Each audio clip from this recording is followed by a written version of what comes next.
Salut les copains, Max du RC. On refait une vidéo aujourd'hui. On va changer un peu. C'est l'été, il fait beau, il fait chaud. Donc on va faire un peu de bateau. Alors là, c'est sur le ProBoat Blackjack 42. Je vais installer des flaps que j'ai reçus d'aller sur AliExpress. Des très beaux flaps. On va les installer. Bon, ça va pas être très compliqué, hein. Il suffit de bien les aligner. Vous repérez les deux trous. Vous enlevez, percez. On fixe ça bien. On règle comme il faut avec les vis. Et c'est parti. Donc, on va commencer par prendre le marqueur.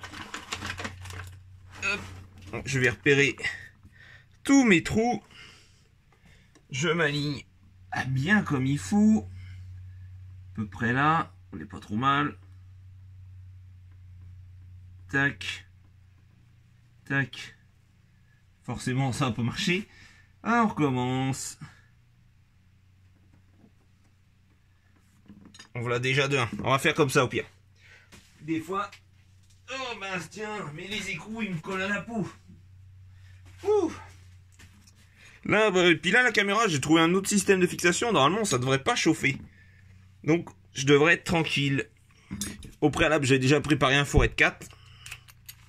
Hop. Il y en a, ça pourrait faire peur. Là, on se dit, ouais, on va percer la coque et tout, mais bon. Ça va le rendre plus stable parce que... Souvent, les katas, ils n'ont pas besoin de flap parce que comme vous avez une hélice de chaque sortie, vous réglez l'inclinaison et ça va régler en fait votre... on va dire l'assiette du bateau s'il est plus ou moins penché ou relevé. Mais là, comme c'est un kata, mais mono-hélice, en fait, j'ai pas vraiment de réglage. Donc c'est pour ça que je rajoute des flaps. Parce que un bateau, c'est assez compliqué. Faut qu'il soit suffisamment levé pour déjauger et qu'il n'y ait vraiment pas de résistance à l'eau. Mais il faut pas non plus de trop, parce que s'il est trop, vous prenez de l'air et du coup, il s'envole. Et si, bah justement, il est trop plaqué à l'avant, vous avez une trop grosse résistance à l'eau. Et du coup, bah, ça va pas en fait. Hop. Ce que je vais faire pour pas m'y perdre. Tac. Voilà. On voit ma tronche.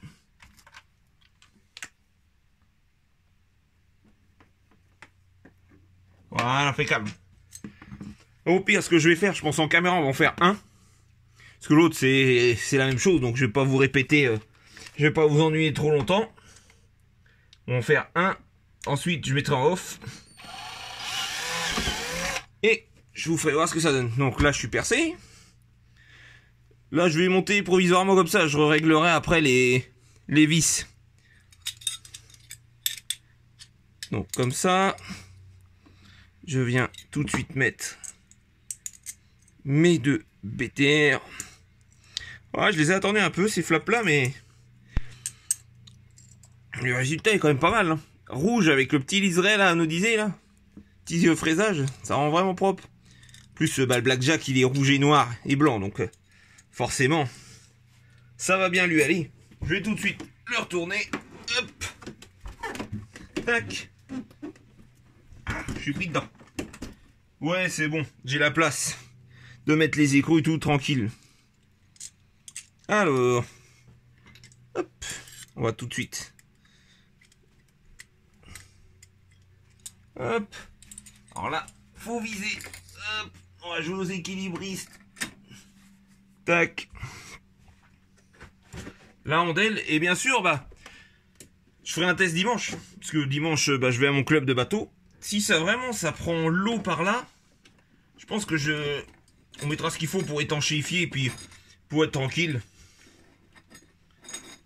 Pour pas être embêté. Alors, est-ce que c'est cette taille-là?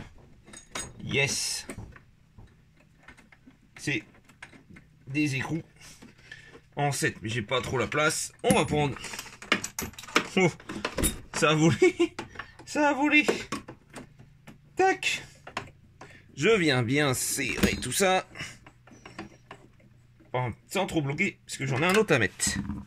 Alors, la vis. Et bien sûr, bah, elle est tombée. Hein. En bas.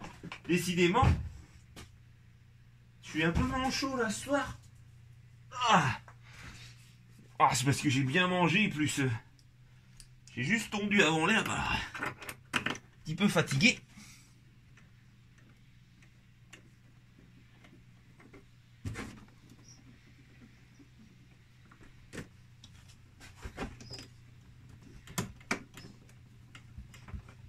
Là, c'est bon. Impeccable. Ça aurait pu arriver que mes trous soient un petit peu... Il y a un petit décalage de pas grand chose, mais non. Tout va bien. Ouais, ça va bien. Au final, j'ai mis des beaux flaps, mais c'est vrai que quand il est sur l'eau, on les voit pas, hein, mais...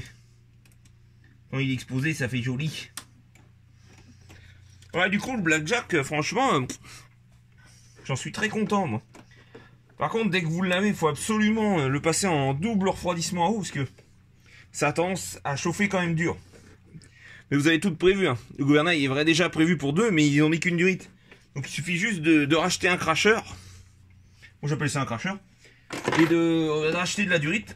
Moi j'ai mis de la durite d'aquarium à Jardiland. Ça coûte pas cher et ça va très bien. Et après, bah, vous êtes tranquille. Et l'hélice. Ah ouais, est-ce que l'hélice d'origine, je l'ai? Franchement. Et je crois bien que ProBoat, c'est toutes les hélices. Hein. Tous les ProBoat que j'ai eu, l'hélice d'origine, elle me plaisait pas à chaque fois. Elle cavite à mort. Et du coup, le bateau, il avance bien, mais il met un temps fou à s'élancer en fait. Du coup, on a une perte de... Une perte en gros de puissance, on pourrait dire, assez impressionnant. Je vais vous la faire voir après l'hélice. Je vais juste choper ma vis là. Là.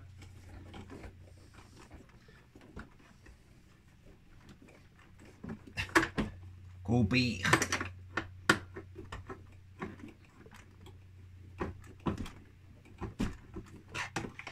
Comme par hasard, j'arrive plus à la mettre. C'est fou. Là. Voilà, je suis bien serré. Donc voilà, donc je vous chope. Hop. Voilà. L'hélice d'origine.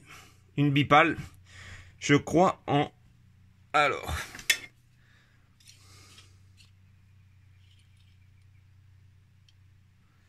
En 42, c'est ça. Et là, je suis passé en 40, je crois, ou 36. Mais tripale. Et là, ça marche beaucoup mieux. Donc, hop, je vous fais voir vite fait. Voilà ce que ça donne. C'est beau, ça va bien lui aller. C'est vrai que là on se dit, ah, comment tu fais pour les régler? Bah, je pense que je vais desserrer là avec une pince et venir serrer les contre-héros et après, je serai tranquille. Bon les copains, là je vous mets en pause. Je fais l'autre côté et je reviens vers vous. Allez, à toutes. Hop, donc voilà les poteaux. Un côté. Et deuxième côté, c'est fait. Je vous fais voir vite fait l'intérieur ce que ça donne. Hop, vous voyez, vous avez 2 vis là. 2 vis dans le fond. Donc, impeccable. Il n'y a plus qu'à régler ça ce week-end. Et voir ce que ça donne. Malheureusement, je ne vais pas pouvoir trop vous le faire voir plus que ça sur cette vidéo-là. Parce que là, j'ai mis en 4K. Et j'ai que 10 minutes de vidéo. Donc, je ne vais pas vous en faire trop. Vous voyez, là, il y a le moteur. Le petit moteur, vitesse. 1300 kV. Pour moi... Il aurait fallu un 1100 kV ou 1000 kV, on aurait un peu moins consommé. Là, le cerveau, vous reconnaissez, c'est le même que dans le Super Bajaret, Super Rockray. Alors qu'ils auraient pu mettre un cerveau taille standard. Contrôleur vitesse, je crois que c'est 160 ampères.